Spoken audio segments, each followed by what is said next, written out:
To help us plan a more livable city, we are using sensors and other emerging technology to gather, analyse and share data to make smart decisions about how we might respond to challenges facing our city. With the frequency of extreme heat events in urban environments, heat stress is becoming a major health concern for pedestrians navigating their way across the urban landscape. Sensors across the city measure localised information, including air quality, precipitation and humidity, shadows and shaded areas, and temperature throughout the day. We can draw on this data to inform planning of future cooling infrastructure where it is needed, and provide information on the coolest parts of the city to travel, so you can find the coolest route and move comfortably through the city any time of day.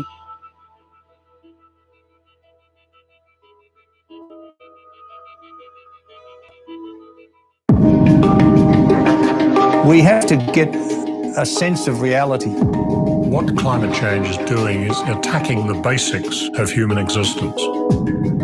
At the turn of the century, there began to be recognition that there was a nexus between what's happening in climate change and national security.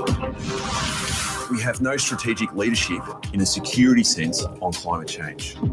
We're seeing the profound impact of climate change right now. The whole concept of a nation state may actually start disappearing. Where will people go when they're dying of thirst? This is a humanitarian crisis. We cannot mess around with the future of civilization. Investing in fossil fuels is like handing an AK-47 to your most sworn enemy. Why would you do that?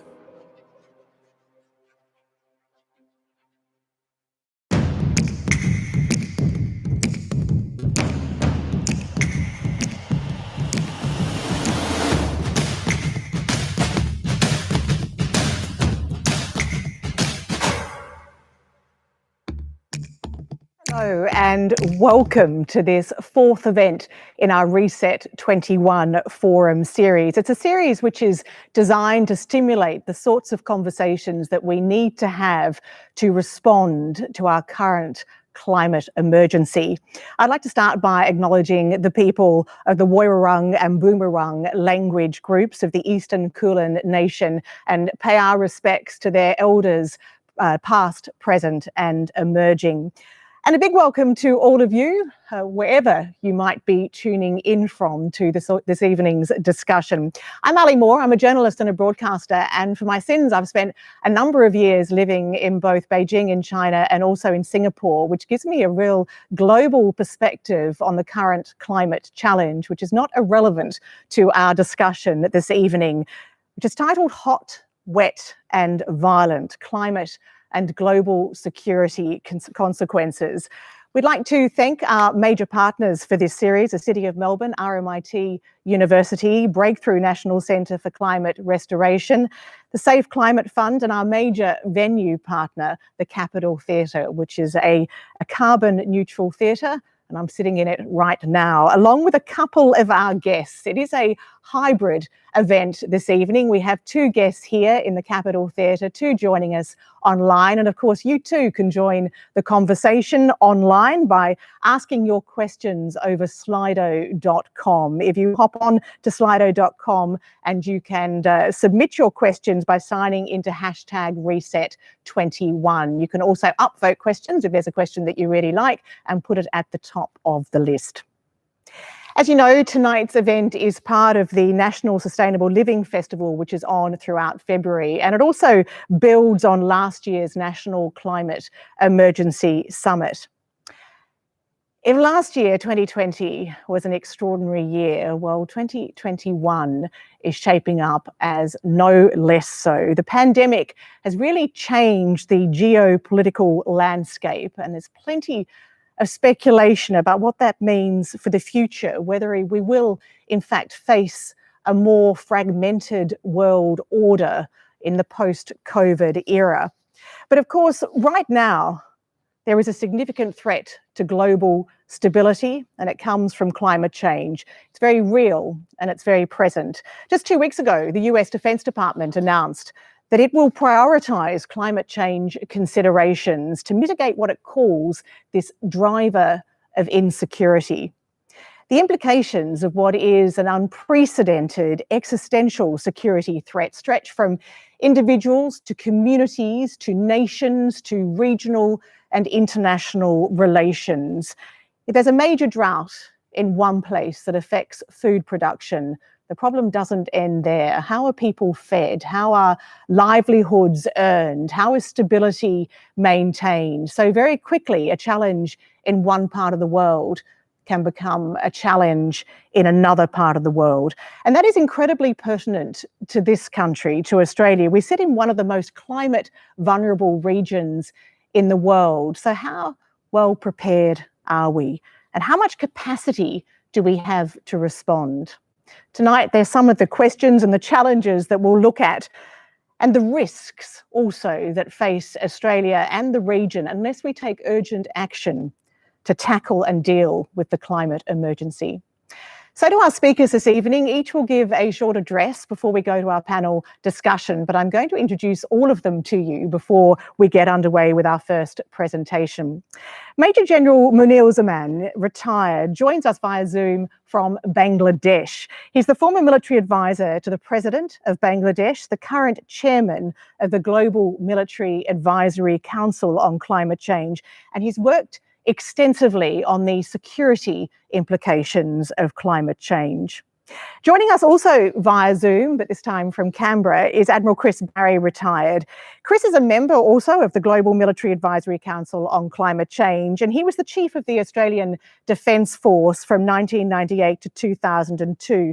Since then, he's worked on strategic leadership issues at Oxford University, the National Defence University in Washington, and also at the ANU.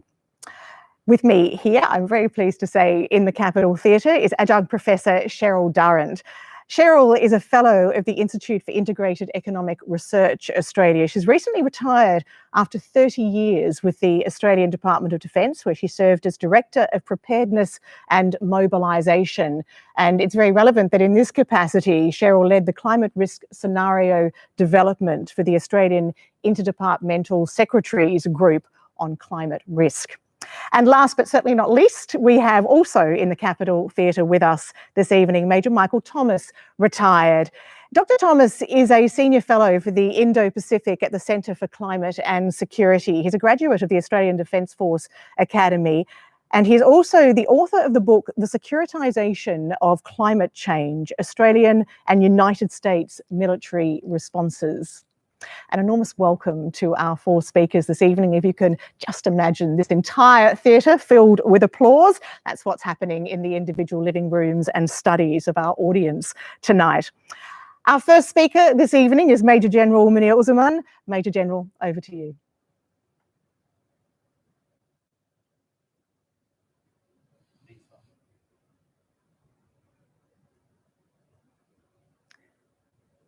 Major General, if you'd like to begin your presentation. I would like to share my screen.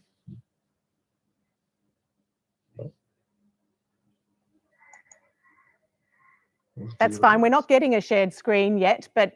No, you have to allow me to share the screen. It has been disabled from your end. We will fix that. If you'd like to begin, we can assure you that that will be fixed.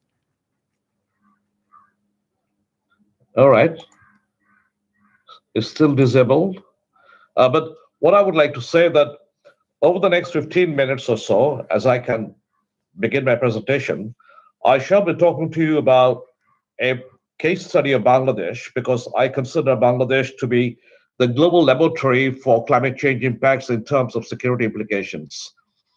Everything that we talk about, the security implications of climate change, is happening here in Bangladesh right now. And those impacts are grave. So as we can see Bangladesh, you would understand that these are the implications anywhere else in the world, but they vary from country to country. But overall, what is happening in Bangladesh are the consequences that you would see in other parts of the world. So let me try once again to see if I can share the screen.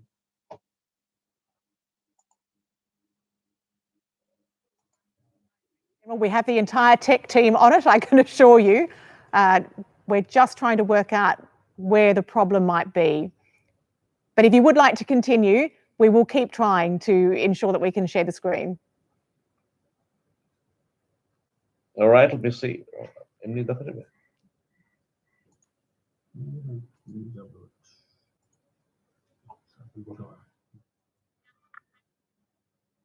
Is it possible, Major General, to continue without the screen? Oh, we've got it now. It should work now, apparently.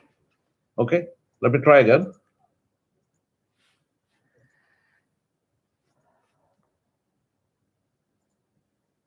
Terrific.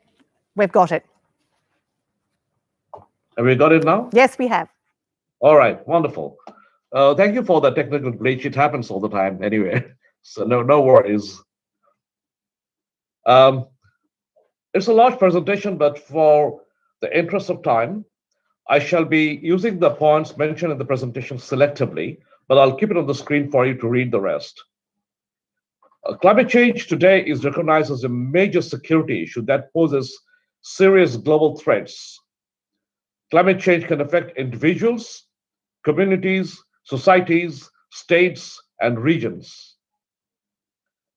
If unchecked, climate change is likely to aggravate old and trigger new tensions. It brings hunger, disease, poverty, and poses a threat to social and political stability of societies and states. NASA scientists have observed that the Earth's surface is warming, and many of the warmest years on record happened in the last 20 years. Climate change leads to other long-term implications such as sea level rise, loss of ice mass, melting of the glaciers, shifts in flower and plant blooming, and extreme weather events, and many more. Bangladesh, as I said at the beginning, is a frontline state in the face of climate change impacts. Bangladesh's economy is more at risk to climate change than any other country in the world.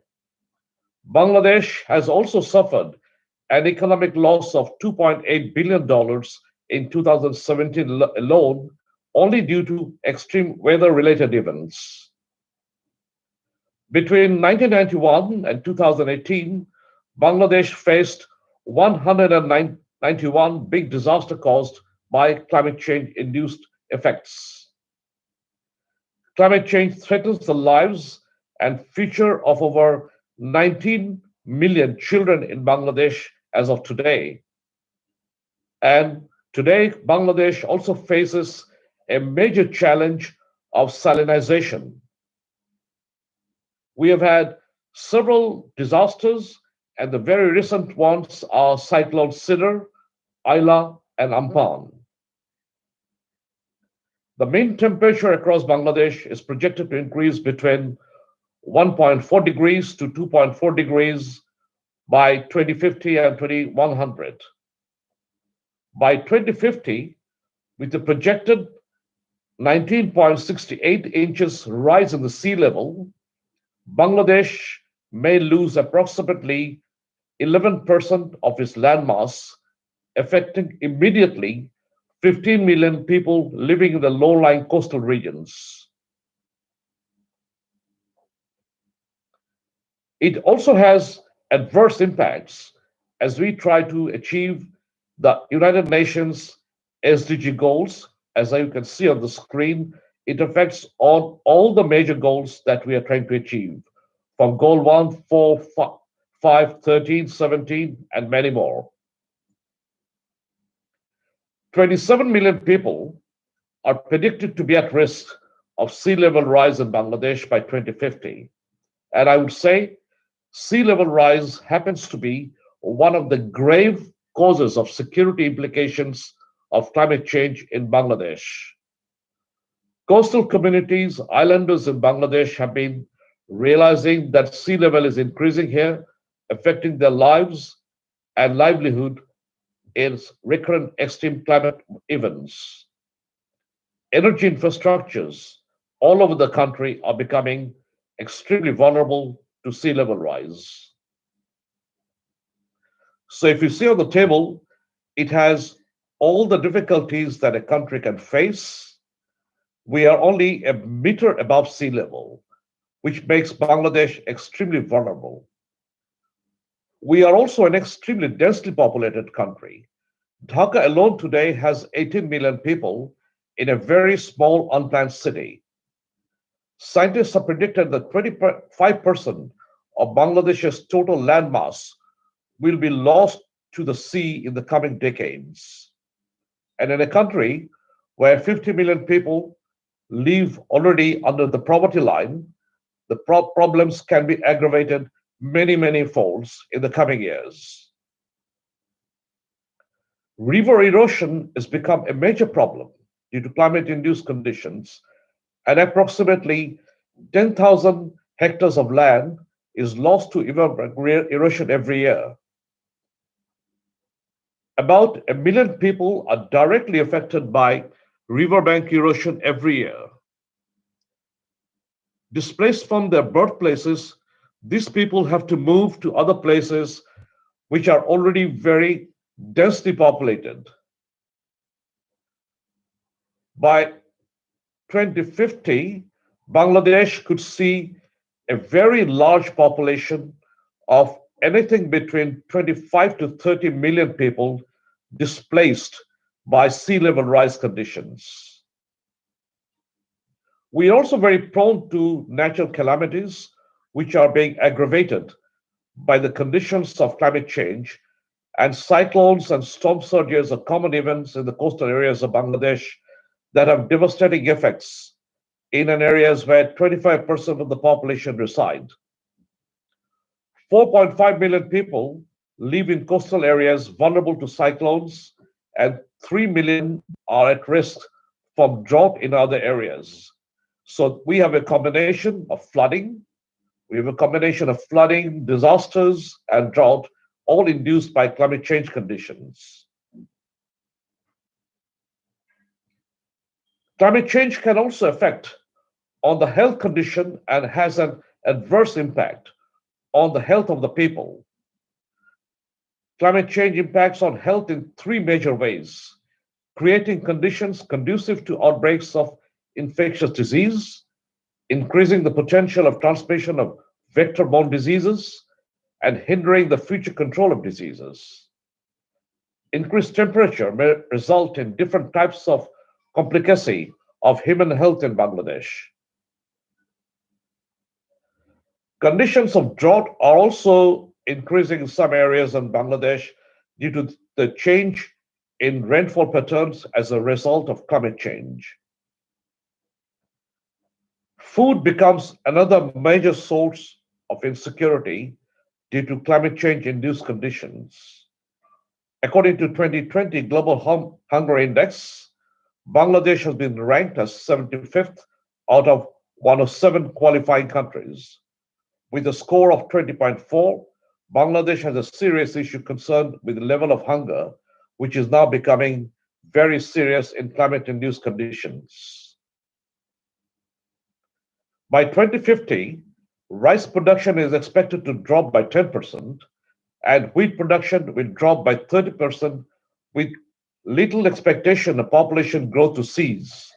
So you can imagine, in one score, the food production is drastically falling due to climate change conditions, and our population continues to grow. So we have double challenges due to climate change impact conditions that affects the food security of the state. Water is another major source of insecurity in climate change conditions in Bangladesh.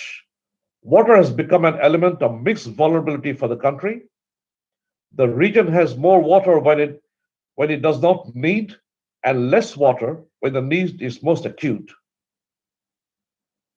2-degree temperature rise could melt half of the glaciers of Hindu Kush in the Himalayan region, meaning due to the uneven and rapid melting of the Himalayan glaciers, Bangladesh and the region is going to experience more severe flooding in the coming years and decade. And beyond that, the region and Bangladesh will go through a severe state of drought. Increased flash floods, erratic droughts will devastate Bangladesh's existential water issues. The contamination of groundwater by arsenic has become another issue that is hitting the country as a whole. Arsenic poisoning in Bangladesh has already hit 50 million people and estimated to risk the exposure of arsenic through consumption of water from contaminated groundwater and pumping of tube wells has become a major source of health insecurity. And according to the WHO, this is perhaps the biggest mass poisoning of people due to climate change-induced water conditions. Water salinity in Bangladesh is a major problem. There is severe impact of water salinity due to sea level rise and due to changes in the water flow patterns in our sweetwater rivers. This has been affecting the cultivation lands, which are mostly in the coastal areas, so therefore the food productivity is already falling. It also affects the salinity on our rivers, and we have a range of dying species of our sweetwater river fish on which much of the protein intake of the country depends, and a large number of fishing community also depends for their livelihood. Shortage of safe drinking water due to salinity intrusion because of increased sea level rise in the coastal areas has become extremely prominent.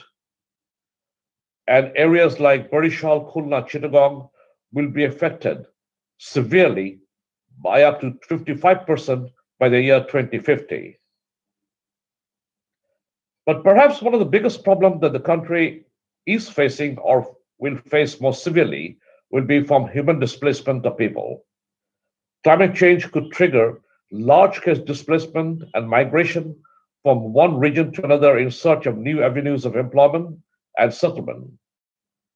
The forecasted land erosion will cause displacement of coastal population, most of whom are already poor and landless.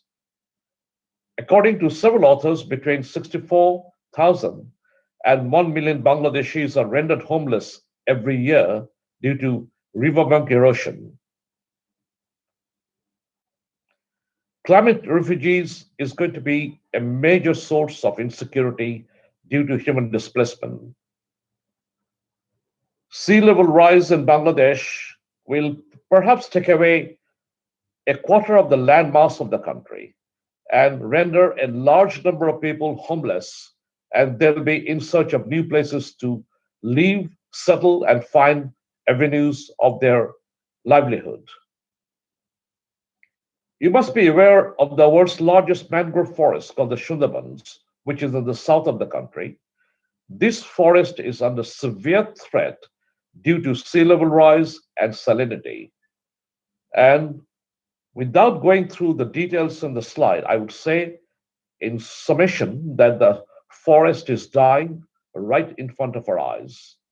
The forest is not only a source of livelihood to a large number of people who depend on it, but it is also a sort of a shield in the south of the country that protects the country from severe water surges and cyclones. With the dying forest, that shield is now eroding.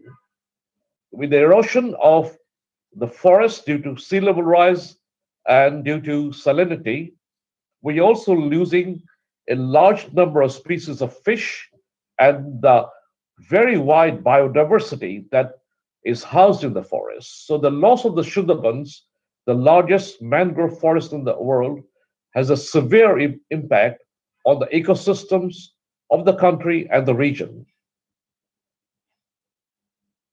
We have had some major cyclones in the last few years, and the impacts of Cyclone Aila is still being felt throughout the country. It has affected the livelihood of at least 4 million people. It has resulted in mass migration of people from within the country. To date, about 35% of the affected communities have permanently migrated towards northern and hilly regions of the state, with unable to go back to their homes till today. And similar stories also are affecting the impacts of Cyclone Sidr and the other cyclones that happened in the recent past. Bangladesh has got a fairly robust response mechanism in terms of planning. We've got a National Adaptation Program for Action, or NAPA. We've got also the Bangladesh Climate Change Strategy and Action Plan. We've got the Bangladesh Climate Change Trust, together with the Bangladesh Change Trust Fund. And we also got Climate Fiscal Framework. So in terms of working out papers and strategies, we've done very well. But unfortunately, that doesn't translate to implementation.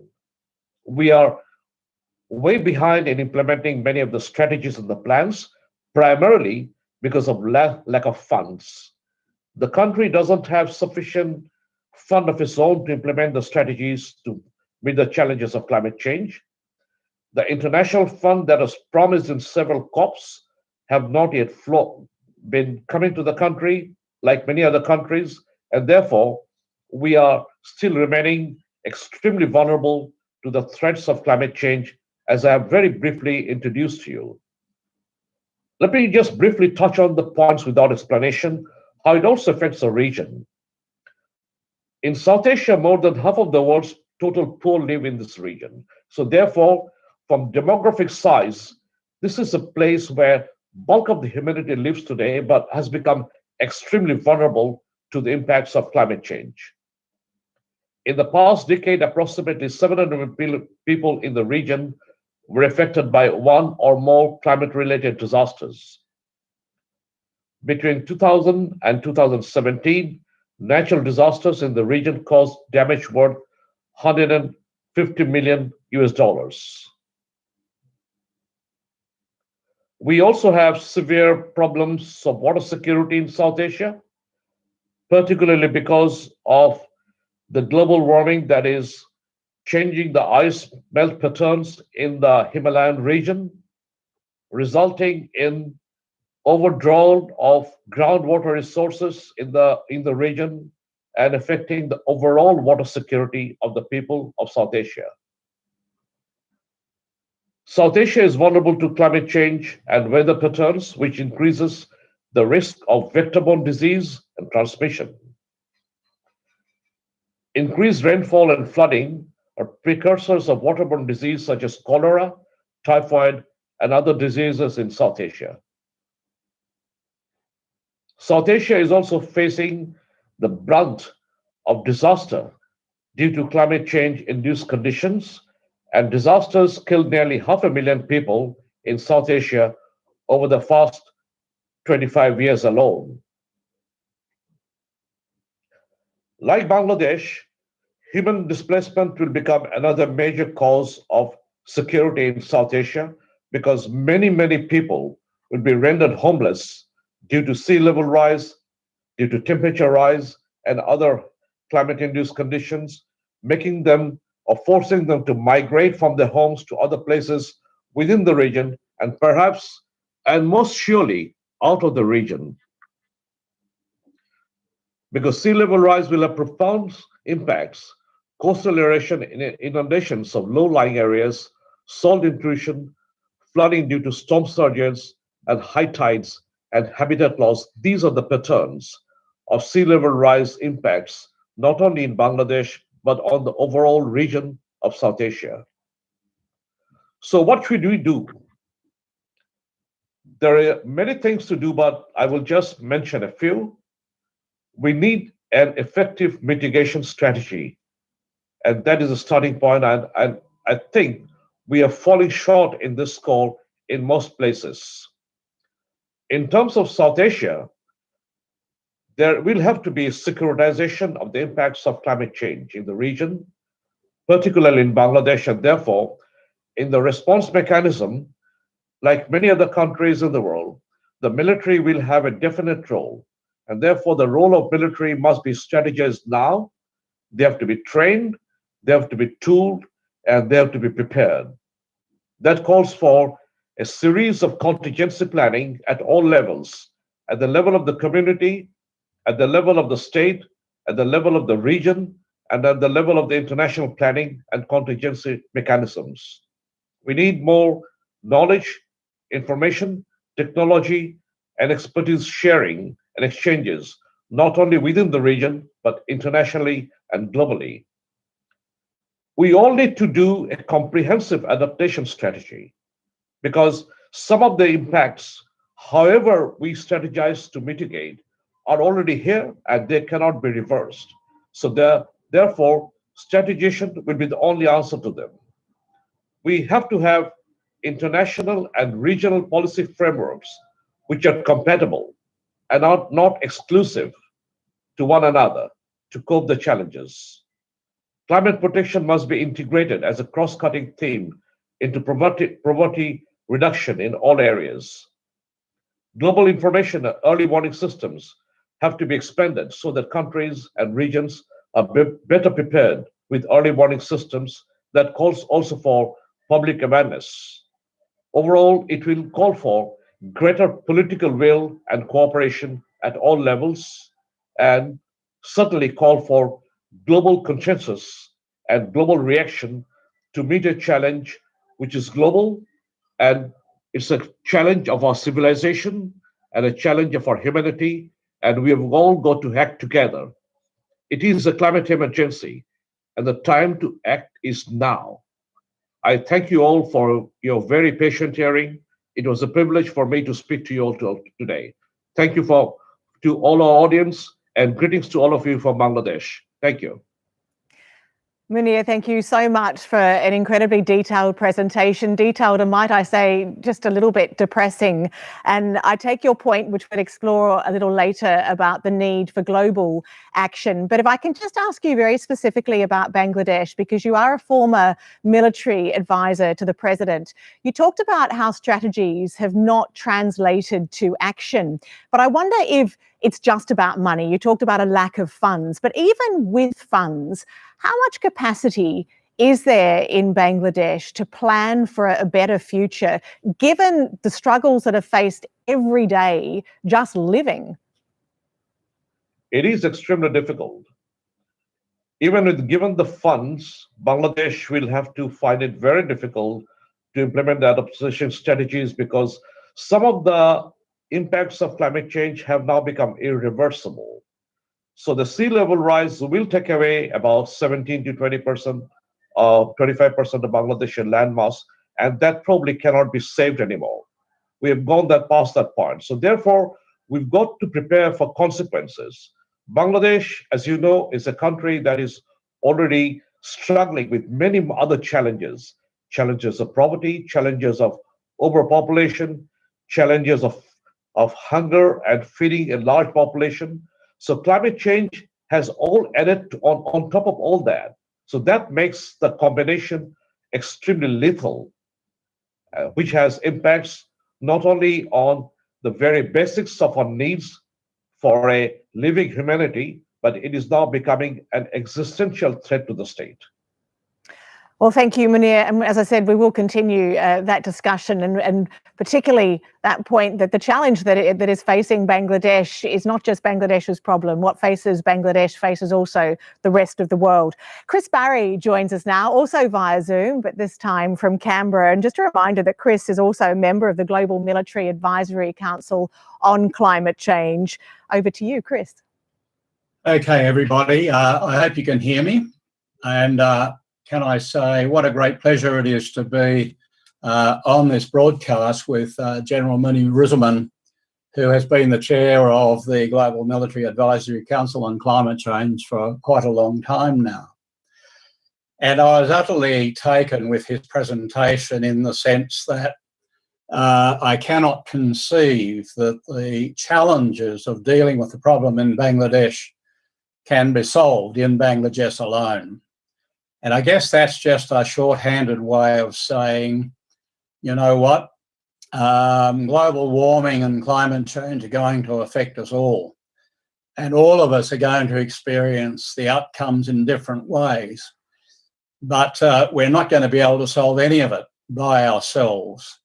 And the truth is, unless we pull together, we're really not going to be able to deal effectively with all the future challenges we confront. I'm going to spend the next few minutes talking about a couple of perceptions that I've got before we lead into the more detailed look at Australia and solutions by former colleagues Cheryl and Michael. And I want to start by saying, firstly, that I've stopped talking about climate change as a standalone event. I now talk about global warming and climate change because actually the global warming component is essential to all the changes that we're dealing with, and it's not just about climate change. And I want to talk about the effects of global warming and climate change on Australia and the region. It's very timely, I think, right now to think about our world and how it has changed over the last 15 months or so. If anyone had said to us, there is an enormous summer of bushfires will hit the Australian mainland in a magnitude that we have never experienced before, we would have laughed at them. Now we know what it really feels like to be under attack by nature. And I know that many people in the Australian community have not forgotten what has happened to them a year or so ago. I've seen it in my not-for-profit dealing with post-traumatic stress disorder. The rise in the number of members in the Australian community now affected by PTSD has risen quite significantly as a consequence of the bushfires. It wasn't because the fires occurred in themselves.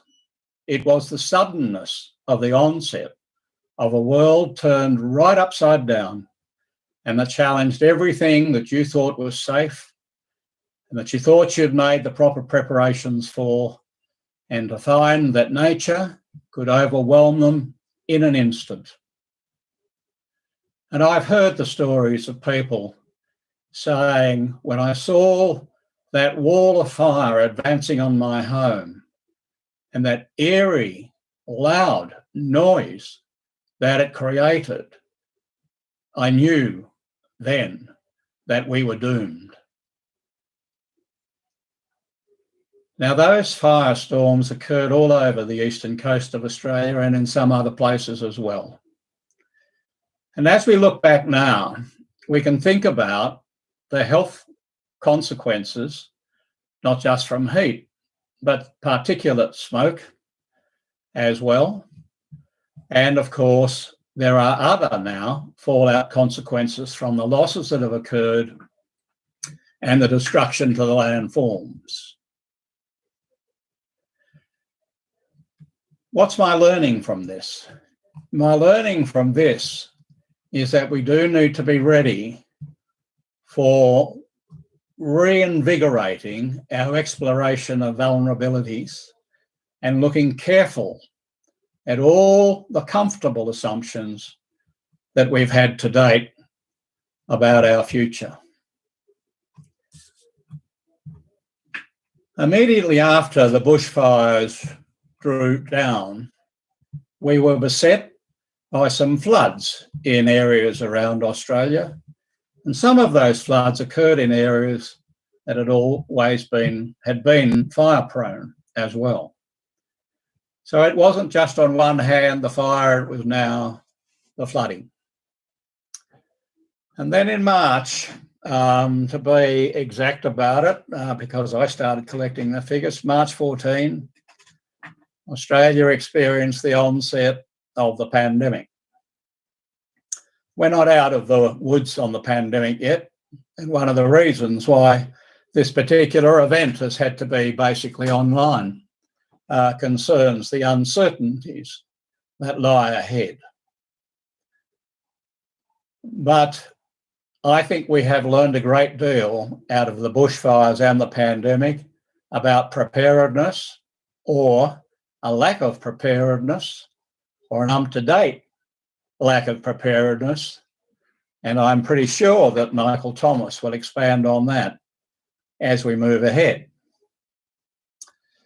It's also relevant when we think about the role of the military in trying to deal with all these things, that in the height of the bushfire season in New South Wales, 78,000 volunteer firefighters were fielded to try and deal with them.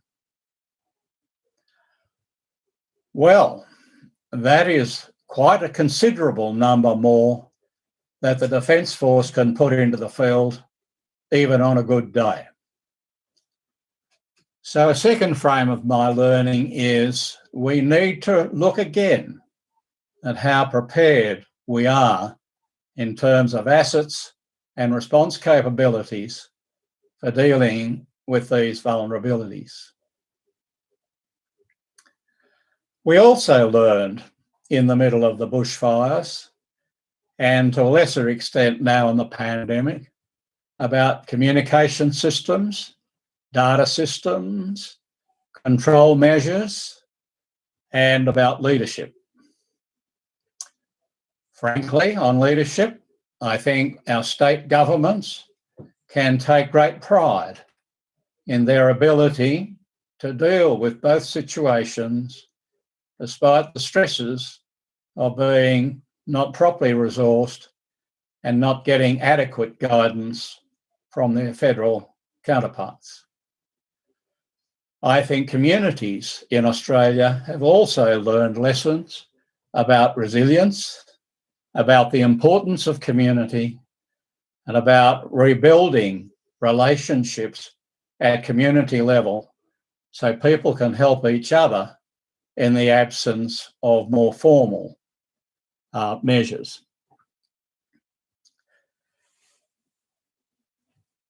It's interesting. Looking around our region and thinking about these issues, one thought that I've written down is that, firstly, New Zealand seems to be doing better at relationships in parts of our region, and I'm thinking particularly of the Pacific Islands, than we do. Moreover, New Zealanders, because they live on the edge of the tectonic plate, seem to be much better and more aware of the possibility of disaster happening unexpectedly than we have been to date.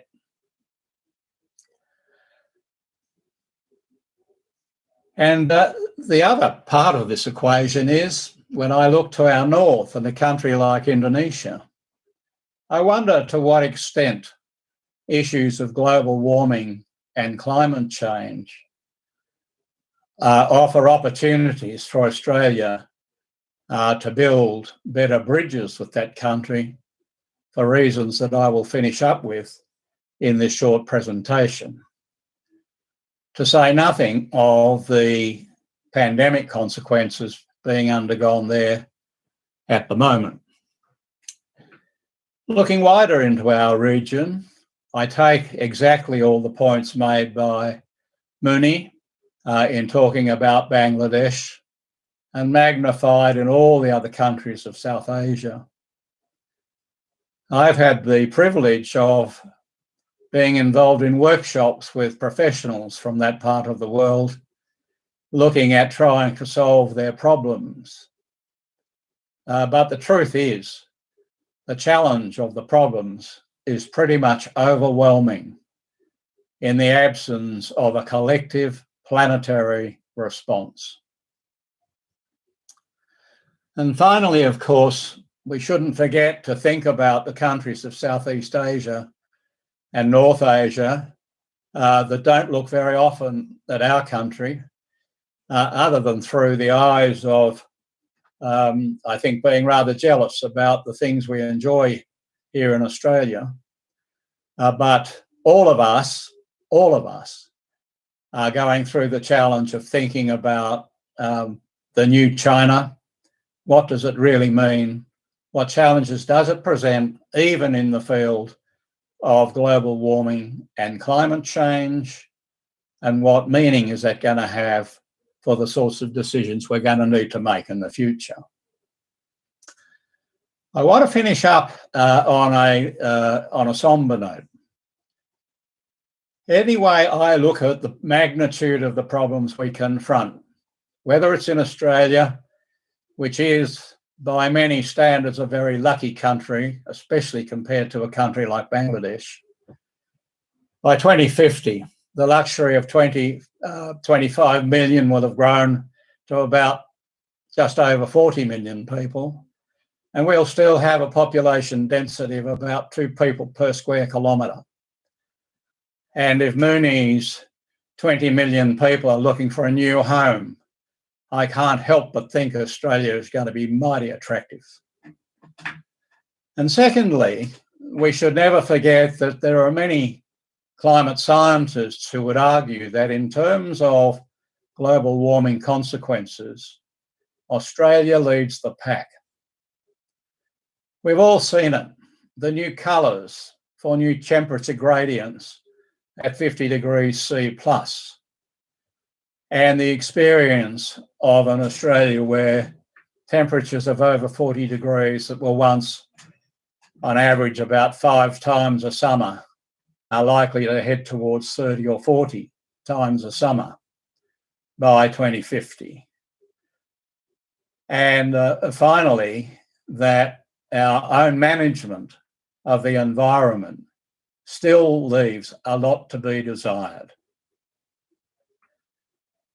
Expertise that I do not possess, but such as lies in Professor Will Steffen, is quite emphatic that in Australia we should this year be dedicating ourselves to a pathway to halve our carbon emissions by 2030 and look towards zero carbon by 2040. To give us any chance as firstly a leader on the planet, and secondly to have any chance of achieving only 2 degrees Celsius in global warming. At the current rate of progress, it's my prediction that we are headed to somewhere between 3.5 and 4 degrees global warming by 2050, and that is a prospect that none of us can contemplate as we confront the challenges. And we must never forget that we're not fighting the events of the last war, but the war to come against global warming and climate change. Thanks very much. Chris, thank you. Just a quick question before we move on. You started and you talked a lot about the learnings, and I just wonder, when you look back a year ago to those horrific bushfires, if there was any silver lining, it was that it drew enormous attention to the issue of climate change. Do you think that 12 months down the track we've lost that momentum? I think it's a risk, and I think it's an unpalatable risk even. Now I would say there's a 40% chance that's going to happen, Ali. And I also think my learning is the state premiers did a lot better than the federal government. I think state premiers have written a new mantra, which is that people are more important than an economy. You can't have an economy without people, and you can always rebuild an economy. But you know what? We can't get back 909 people who died in Australia from the pandemic. And moreover, when we take out from our pandemic deaths, the deaths in aged care homes in Victoria, which is fundamentally a federal government responsibility, our performance was a lot better than it looks on the start record of the figures. Well, let's hope that 40% chance turns to something much lower by conversations like this one, which hopefully will spark the sort of action that we need. Chris, thank you. Cheryl Durant joins us next. She is with us in the Capitol Theatre here in Melbourne, and Cheryl recently retired after 30 years with the ADF. Over to you, Cheryl. Okay, thanks, Chris. That's a really hard act to follow, I think. But I'd just like to take 2 key points from both of our first 2 speakers. I think that's really important for setting the concept or setting the context of the question of, are we prepared for this and what do we need to do? So the first of that one is, it's global. climate change is not a necessarily national security problem, it's a global security problem or a planetary security problem. We've heard quite convincingly that this is more than just a military conflict issue. It's about food security, water security, agriculture. Pretty much everything is bundled up in this climate change problem, so it's global. It's also an emergency. Get absolutely clear, this is now a climate emergency. I think that's come across very clearly from the first two speakers. Unfortunately, if we'd had our sort of hindsight and perfect forecast vision, we would have been acting on climate change 30 years ago. Or perhaps if we delayed a bit, 10 years ago. We missed those opportunities, so we now can't have a slow transition to dealing with climate change.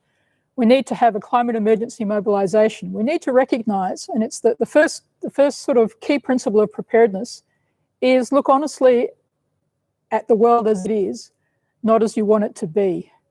I think a lot of us would like to go back to the world as it was, certainly in Australia, before COVID or before the bushfires. It's quite a comforting feeling or quite a comforting thought. We can go back to how we were.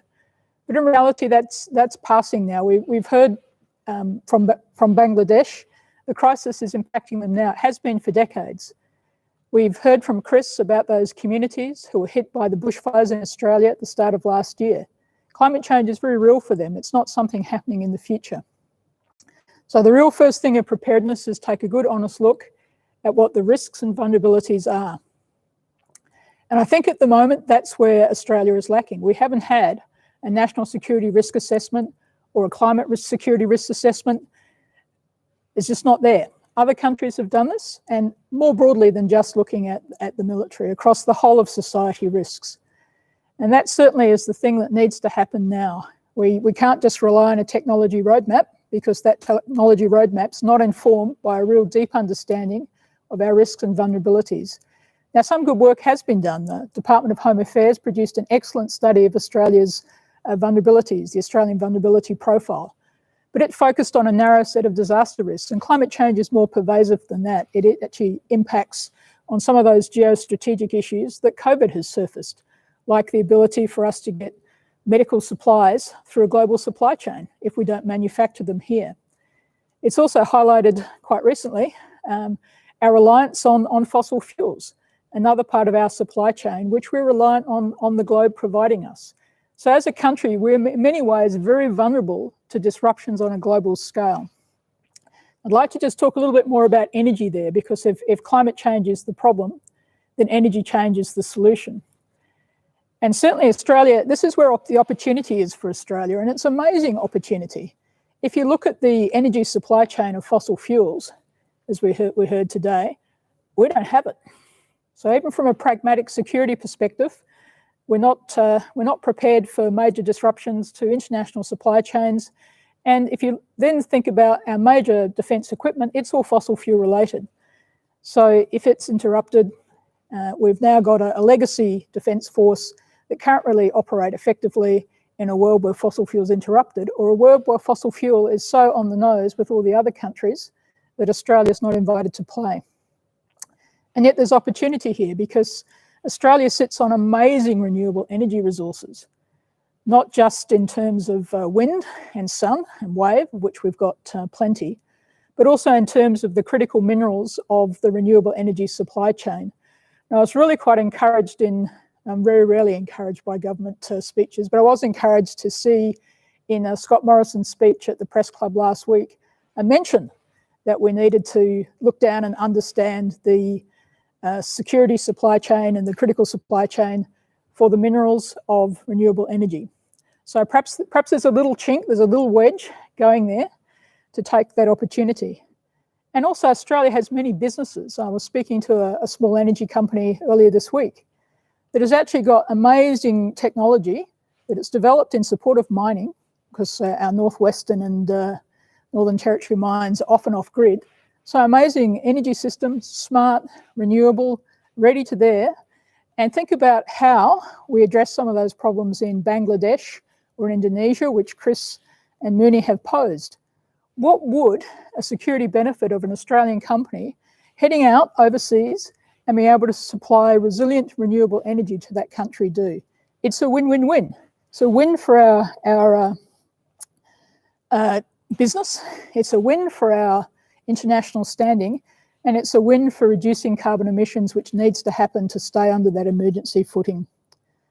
And from a defence perspective too, as we've been going through an energy transition, we're also going through a transition in the capabilities that defence needs to win wars, should the worst come to the worst, which hopefully won't. So we've seen a transition from World War I, a war of coal, World War II, a war of fossil fuels. As we look out into the future, there are several new domains emerging which are absolutely critical from a security perspective. One is space, because pretty much all of our communication systems rely in some way, shape or form on space. And space is not necessarily something that needs refined fuel products. Space is an area where solar power, hydrogen fuel cells can have a big role to play. So again, in the new security world, we're no longer necessarily concerned with the importance of oil refineries in Romania, but we also need to understand how space will impact upon security and cyberspace. Information centres, again, they don't run on diesel fuel, they run on power. So again, I think there's a whole lack of realisation in our security thinking, both domestically and globally, about the role of a world which has access to renewables and ensuring that in sort of responding to the climate crisis, we don't get sucked into the same geopolitics we see now, where countries with the fossil fuels have a certain amount of clout globally. So we have a chance to reshape the world in a way we might like to reshape the world. And for those of you who are grey-haired, perhaps like many of us, I can remember a time where Australia was a leader internationally. It was a leader in some of the early UN initiatives. It's been a leader before internationally. And yet I see when I look around now on climate change, Australia's not a leader. It's largely viewed as a blocker. There's no reason why it can't be a leader. Our businesses are leaders. We see initiatives in both Western Australia and in the Northern Territory of exporting renewable powers into the region that we're worried about the stability for.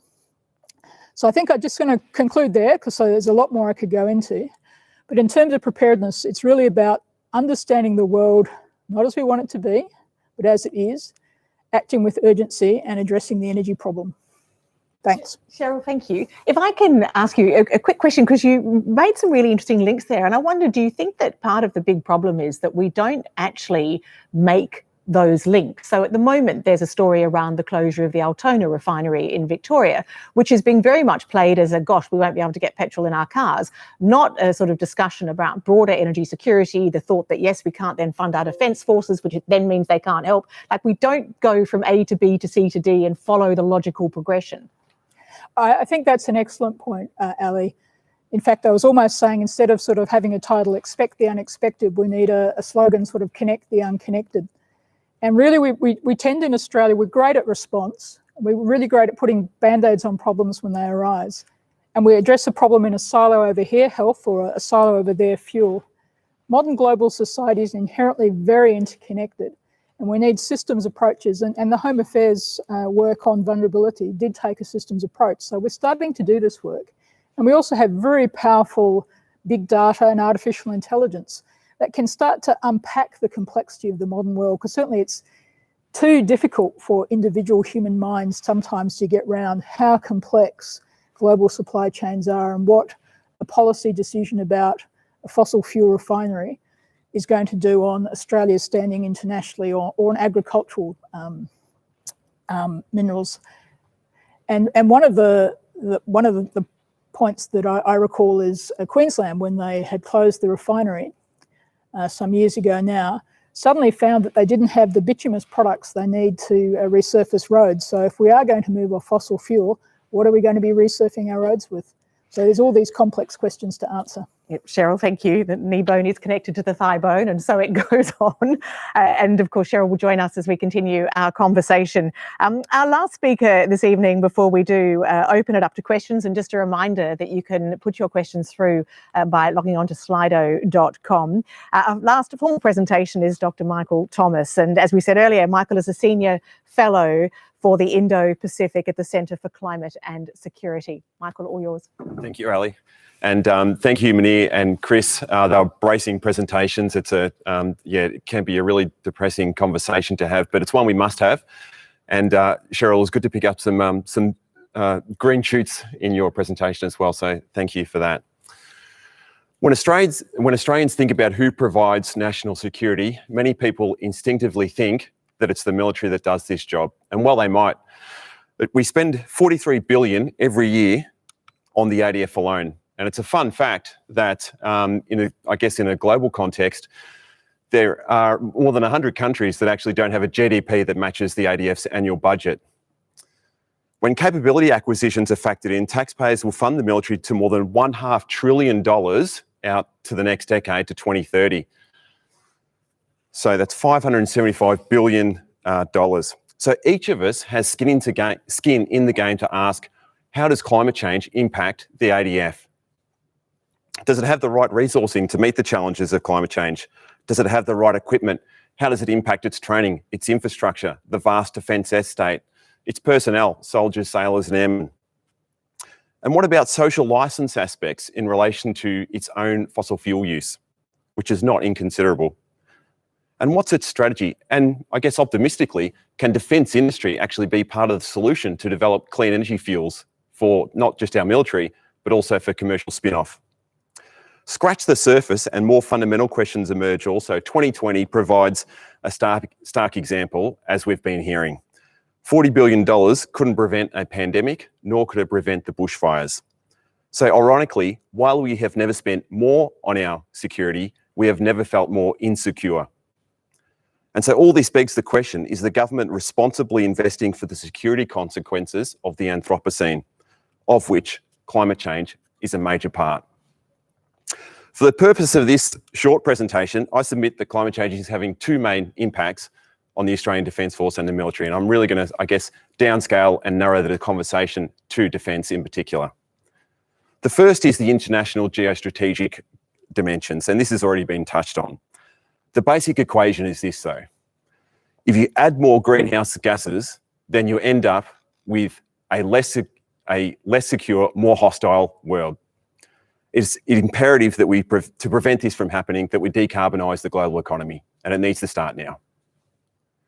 In the lingua franca of security studies, climate change is a threat multiplier, and this has been touched on. And this is to say that climate change may not directly cause war or conflict, but that it can exacerbate existing tensions and pressures such that they become worse and spill over into violence. And sadly, Syria in 2011 is demonstrably a sad case study of what can happen in that situation. Arguably, climate change is increasing the likelihood also that the future will become more violent. More violence between farmers, tribes, communities, groups and states as regional climate changes drive increasing competition over scarce resources, and food and water are central to this. And as has been touched on, poor nations unable to adapt will suffer disproportionately. More apparent, however, of course, is the impacts of extreme weather. And we live in what has been termed disaster alley, more cyclones, floods, droughts, wildfires. And when our Pacific Island friends look at Australia, climate change is central to their very survival. It is their #1 security concern. So climate change is influencing the international security dynamics of nations and people, and this in turn influences how the ADF is structured and how it prepares and delivers on its international responsibilities. The second impact, of course, that climate change is having is on the home front. Unlike earlier eras where the enemy was over there and we built and structured our military around a particular adversary just a little bit better, not too much, but just a little bit better so we could succeed. Well, climate change is a threat that undermines the military before it's even left the front gate.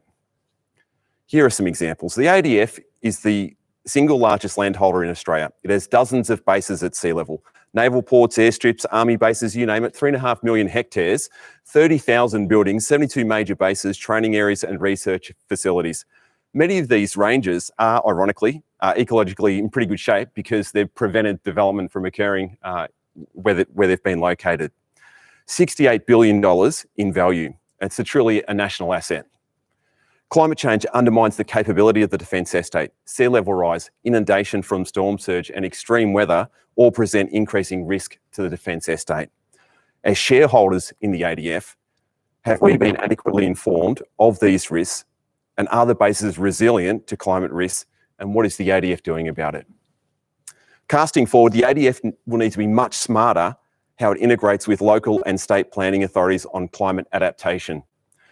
I've seen some examples where local climate adaptation planning literally stops at the defence base because of the administrative and cultural gulf between local government planning authorities, state government planning authorities, and federal agencies. ADF bases tend to think and act with a federal mindset and often lack strong participation and engagement at the local level.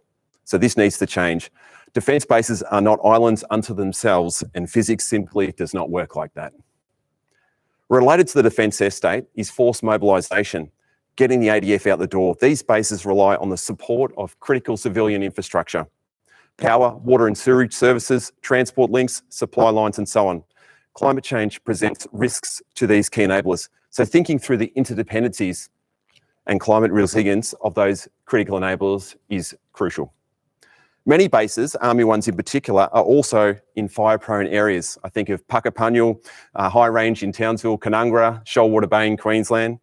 Longer fire seasons are impacting Army's training cycles. We've seen how this can go dramatically wrong. The State Mine Fire in 2013 burnt more than 100,000 hectares. It cost 2 lives and destroyed 500 buildings that was caused by a defence live fire training exercise just out of Sydney. In 2019, a fire that ripped through the World Heritage Rainforest near Canungra was suspected from the nearby Kokoda Barracks. And then, of course, in January last year, a defence helicopter, the landing gear of that defence helicopter, ignited a fire in the Namadgi State Park and burnt out 80% of that national park. So these are real issues having real consequences for both the ADF, but also for the adjacent communities. And it will begin to prompt a rethink on the suitability of training grounds in near peri-urban areas, local communities, and also national parks. Military training in hotter climates also becomes more difficult. The impacts of heat stress on soldiers, sailors, airmen is a real one that requires adjustments to when, where, and how soldiers train. So, you know, these are going to be basic things like low carriage, rest rates, and so on. Military is trained for tough situations, but heat stress is an issue that even affects top athletes.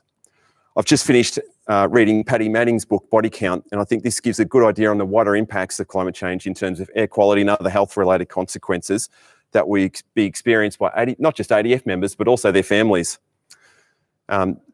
So, I mean, it's difficult to stay focused when you're on deployment, but to have your family impacted as well is doubly difficult.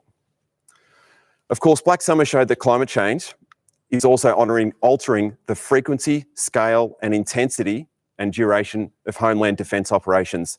Mallacoota, Kangaroo Island, Batemans Bay, Cobargo, Australia is now the front line. Operation Bushfire Assist saw some 9,000 members deployed across Australia, across 4 states of Australia for 6 months. 500 military personnel, foreign military personnel also flew in to help out. It was the largest peacetime deployment that our nation has seen. And I think it changed how people view the ADF. The ADF were out there as vets, they were out there as engineers, they were providing clean water, sanitation, and succour to the local communities.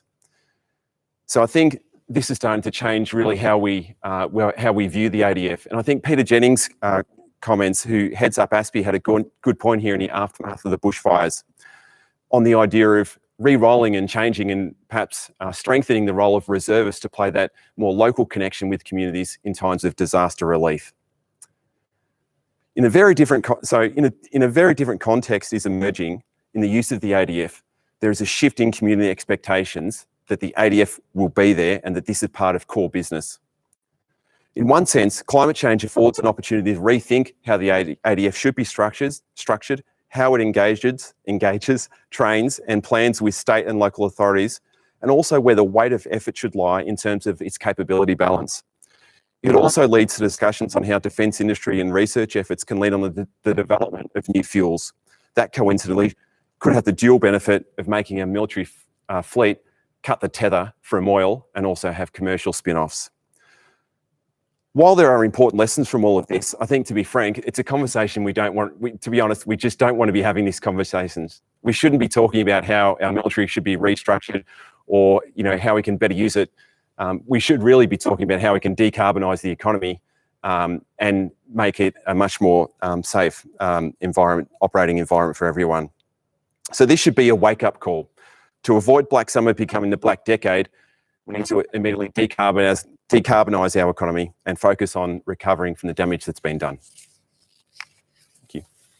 Michael, thank you. Can I just ask you, given that it's not, as you say, it's not about defence, and defence is certainly not there to provide the solution, but given that they have been so much at the front line, and as we see all over the world, they see the risks. They are the first ones called to the cyclone in Fiji or the bushfires in Australia. Why is defence relatively silent from a public point of view? And please feel free to take issue with me, but I rarely see an ADF person out there beating a drum. It's a really good question. I think the ADF has been challenged. It's a highly politicised issue in Australia, first and foremost. And the ADF, being an apolitical institution, really finds it very difficult to navigate around those sensitive political issues. So I think that's one of the, to the nation's detriment, that it has become highly politicised, has been one of the reasons why the ADF has almost been unable to be out there discussing it in the public, communicating what it's doing about climate change, because it is doing things about climate change. But yeah, from a public point of view, very difficult to convey that while it's highly politicised. And we'll pursue the issue of the ADF a little bit later. Thank you for your presentation. Just a reminder, if you hop onto slido.com and if you log into Reset 21, if you'd like to ask a question. And in fact, one of the questions that's come through is indeed the question that I have, and I'd like to start by posing to Munir, just to try and narrow this down without being a warmonger as such. But the question says, through which pathways do you think climate issues may lead to international or military conflict? And just to add to that, my question was around where you see the biggest security threat in the region. Is it water? Is it, the impact of that leading to mass mobilization of people? Is it regional conflict? What is it, do you think, that's likely to be the greatest source of a threat to global security? Munir, can I ask you? Yeah, thank you, Ali. I think the 3 points that has been touched are the key sources of insecurity. The main source of insecurity, as I can see, is human displacement. For the reason that I said this, because we've seen that a few thousand conflict-ridden refugees in Europe almost destabilize the political systems in the continent. These are the refugees that came out of the Syrian civil war. But here, we are not talking about thousands. We are not even talking about hundreds of thousands. We're talking about millions of people on the move. And when millions of people are on the move and trying to find out a safe and a dry place for themselves to live, they'll go anywhere. They'll go to any country, any continent. So that is going to be very destabilizing unless we are prepared for that and we have international frameworks and response mechanisms to cope with that. The second issue of insecurity is going to come from a constellation of food, water, and energy security. And in that, food and water are going to be in the forefront. In the context of South Asia, I would say that if there is ever a conflict in South Asia, it's going to be triggered by water insecurity, because now we have grave water security issues between China and India over the Brahmaputra water. We have grave security challenges of water sharing between India and Pakistan over the Indus Water Treaty. And imagine, these are all countries that have had a history of conflict. These are all countries that have the largest conventional militaries and also have nuclear capabilities. So we are really sitting on the top of a volcano in case if there is any conflict that is triggered by water conflict or hydro conflict issues. And the third one might come out of resource sharing and resource conflict, but that I would put that at the bottom of the 3 in that queue. Thank you. Thank you, Munir. Chris Barry, if I can ask you the same question, where you see, I suppose, the greatest source of instability, and you actually finished your formal presentation by a reference to Australia being a very attractive place. Is that where you see that the greatest source of potential instability, mass movement of people, and many perhaps heading south? Look, I think it's pretty hard to predict precisely how instability will unfold in this nature. Years ago, I gave a presentation which began with the idea that it was starvation of the soldiers that led to the Russian Revolution and the establishment of the Soviet state. Mooney has already put his finger on the problem of South Asia. The lack of fresh water to those countries is going to affect food supply, and that is going to affect how people look at each other and treat each other. And under the pressures of starvation and dehydration and health issues, the civil societies will collapse very quickly. So I've been in the Parliament House. I've predicted the flight of Bangladesh people to Australia. And I was asked by a particular minister that I won't name how many. I said, well, let's just say 10 million for a start. They won't all come at once. They'll come in dribs and drabs. But imagine our 46 million sitting here, fat, dumb and happy and reasonably comfortable, looking at this sudden change. And frankly, I don't think that's a future that I like the look of, because it's going to make it ugly in almost every way you can think as we struggle to survive on the planet. So the whole discussion that we're having, where we have a focus on climate change as a security issue, this leads to the next question, which actually I'm going to put to you, Cheryl, but it is a very interesting one. It comes from our audience. Do you have concerns that militarisation and securitisation of this issue will lead to nationalism and prevent refugee flows into neighbouring countries? I think it's a great question, because we don't often, this security focus is one that is not necessarily new, but it takes a slightly different tack and certainly broadens the argument and is one that helps to create more pressure for change. But there's a flip side, isn't there? There is. And having worked in the national security world for 30 years, I think one of the dangers is to think in that way about climate change as a problem.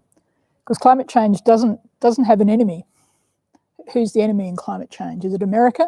Because they've got historically the largest emissions. Is it Australia? Because we've got the biggest emissions for GDP. Perhaps we should go to war on ourselves.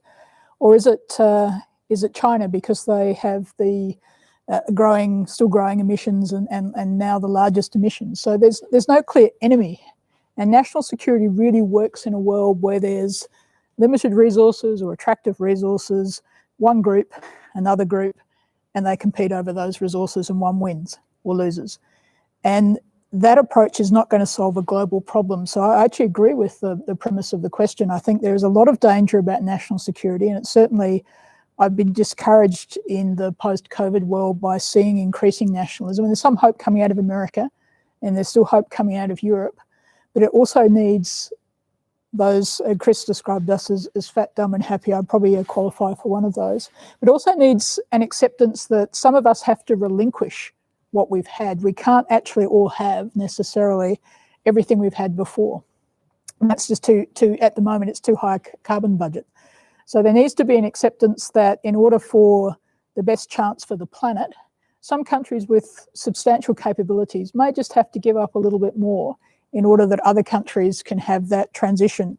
Otherwise, those 2 million people are coming for us, or those 10 million people are coming for us. So, Michael, I wonder whether you agree with Cheryl, but also how do we walk that line then between, on the one hand, pointing out that it is an existential security risk, and we have to understand that that helps to drive decision making, but on the other hand, please don't shut your borders and please don't act in, as a nationalist government as opposed to a global government? That's a really great question, a real challenge. There are pros and cons. On the positive side, on the one hand, it's the engagement of the military in the national conversation is an opportunity to reach into new audiences that otherwise do not listen to or have not listened to what some of the core issues are in relation to climate change. So there is that opportunity for change, as you say, to generate change and to mobilise public opinion around the need to do it. And that's what I mentioned in my brief presentation there. we don't want to be having this conversation. In fact, it would be great if we weren't actually sitting here having this conversation. And it should be a wake-up call to head down. And I think the question is really pertinent because that's the risk. This is a risk that if we go down this path, it creates these dystopian worlds that we just don't want to end up in. And so, I suppose, raising the conversation around the security issues of climate change, which, as you pointed out earlier, hasn't been a part of the national discussion really until we see it, until we feel it, until we live it. We are now the front line. And so this should be a wake-up call for everyone, particularly governments, to start taking action on it. I think that's a good point, Michael. Imagine what the questions ought to be going forward to the next conference of the parties in Glasgow as we confront the next federal election sometime in the next 9 months to a year.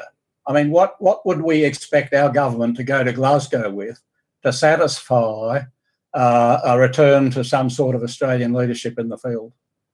And Chris, you talked about Australian leadership, but Munir, if I can ask you about regional leadership and this question of on the one hand, recognising climate change as a security risk, and on the other hand, not wanting to turn governments to become too nationalistic. If you look at the region, I mean, look at what's happening in Myanmar at the moment. Look what's happened in other countries. Where do you see that line between recognising the risk but not trying to get borders shut? Ollie, we are all in a state of denial. We know the problem is there, we know the problem is coming, but yet we are putting our heads in the sand. All our countries are becoming super nationalists. And the COVID has also shown us that we are even prepared to play nationalism with our lives and with our vaccines. Just imagine that there is recognition of all categories of refugees in the world, but there is no category of environmental refugee or a climate refugee. So we don't even recognize the problem in legal terms. So therefore, we have not addressed the issue at all. All I'm trying to say is that this is a wave and a tsunami that is coming. It is always better to be prepared for it so that we have some semblance of international governance structures in place so that we can regulate the tsunami or regulate the waves that are coming.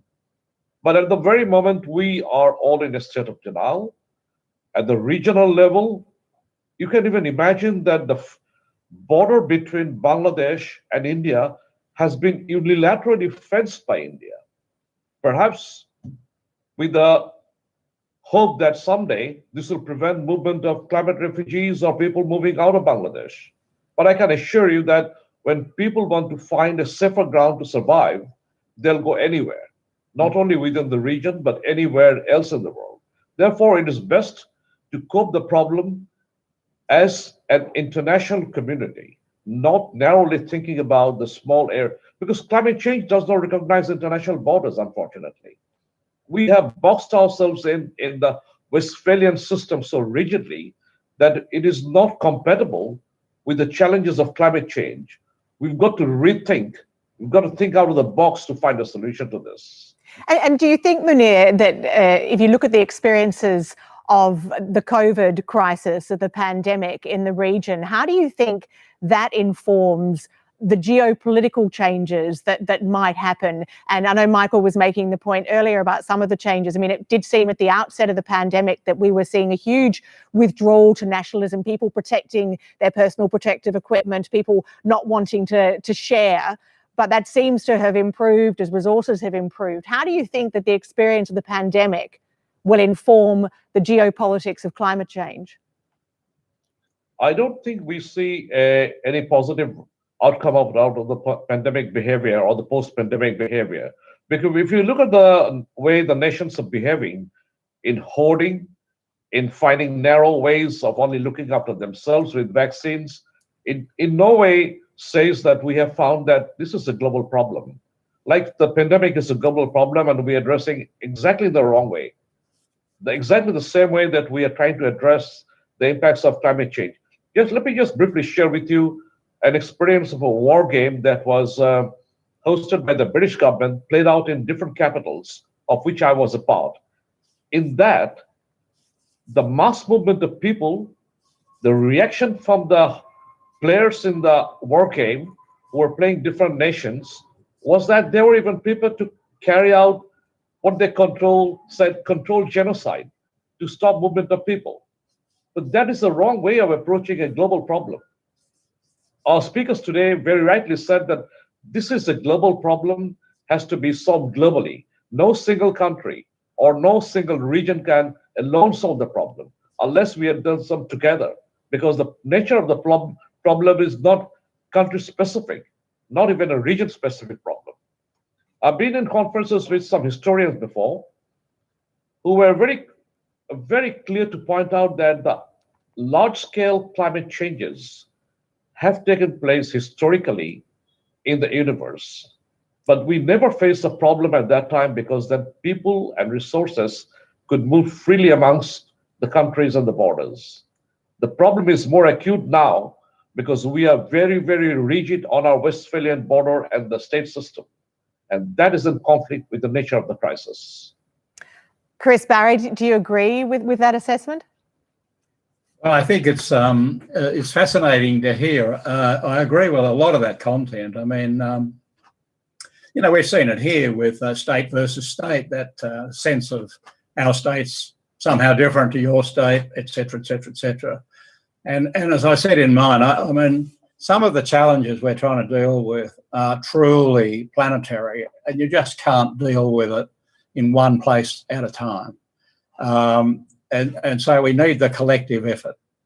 Put in another way, you know, we're going to grow the world populations estimated by 25% between now and 2050. And every one of those new human beings is going to be a food eater, water user, an energy consumer. You know, they're all going to contribute to the problem. And the way, what worries me about that is, wow, if we can't solve this problem now with 7.5 billion people, how are we going to do this with 9+? It's harder. But I don't want it to all be black. I do think that some of the experience I've had working with the younger generations who, in my words, better educated to these problems than my generation, I think they're much more open to the kinds of solutions that Mooney's talking about. And I'd like to see a greater sense of global citizenship and not national citizenship. You know, that's potentially where we need to go, to take the old leaders out of the way and let some of these young people have a go. I was going to say, Chris, I like to finish on a note of optimism, but I'm not sure that was entirely optimistic, because a lot of us will just be sort of cut off if that's the case. But I take your point there about a new generation coming through, and the idea of being a global citizen as opposed to a national citizen. And for fear of maybe not being so optimistic, but Michael, I just wanted to know, is there a point at which, when we look at particularly looking at it from the perspective of Bangladesh at the moment, we look at the security risks posed by climate change, is there a point at which we just run out of time? Gee, I'd like to think that, no, I'd like to think that these are solvable challenges. And we've been talking about the impact of COVID, and, you know, that there's a lot of bad news out there. Well, actually, COVID has actually, you know, been a silver lining in terms of a reduction in global emissions, up to almost a 7% drop in 2020 emissions globally. Hell of a way to get so there. That's a great kickstart on the way to decarbonising the economy, almost a free kick in many respects. So if we can keep on that trajectory, then some of the things that Munir was talking about, you know, they'll be averted if we can do that. So I've come to realise myself that you've got to maintain hope in this, and you know, grab those that present that hope. So yeah. And indeed, Cheryl, you talked about opportunity. Yes, so I think we also have to remember that we don't know when or where the sort of some of those black forecasts may occur. And so we need to look at it like every fraction of a degree matters. So we might have missed 1.2, or we're at that now. We might not get 1.5, but we're not really sure where those catastrophic impacts will hit in. So it's not time to throw up our hands and say it's all too difficult. It's time now to say, well, we've got to work hard for every fraction of a degree. And Chris mentioned the optimism in youth, but I'm also optimistic with some amazing combinations of organisations around the planet, including the City of Melbourne's Regen initiative that's happening now. There's great citizens groups forming. There's multinational groups like the C40 Cities group, the Rockefeller Resilient Cities. So where nation states, that system may be failing, new cross-nation, cross-people, cross-community, cross-generations and gender organisations are moving to fill the gap, and we've just got to help them move faster and fast enough. And we mustn't use the need to be a global citizen as an excuse to kick the can down the road, because yes, no one can do it alone, but it takes everyone to do it together. Yep, exactly. Look, an enormous thank you to all our speakers this evening, and to you for chiming in with your questions as well. If I can thank Major General Munir Uzzarman, Chris Barry, Cheryl Durant and Dr. Michael Thomas. I'd like to say, well, that's my clap, one hand clapping there, but you can imagine that there are claps all around from those who have been listening to what has been an absolutely fascinating conversation, and certainly a lot of detail that we've learned about the situation facing so many in the world. The next Reset 21 Forum is on Saturday at 1 o'clock in the afternoon. You'll be pleased that after tonight's hot, wet and violent theme, the title for Saturday's discussion is The Cooling Conundrum. And on that note, I'll thank you very much for joining us. Thank our speakers. Stay well and stay safe.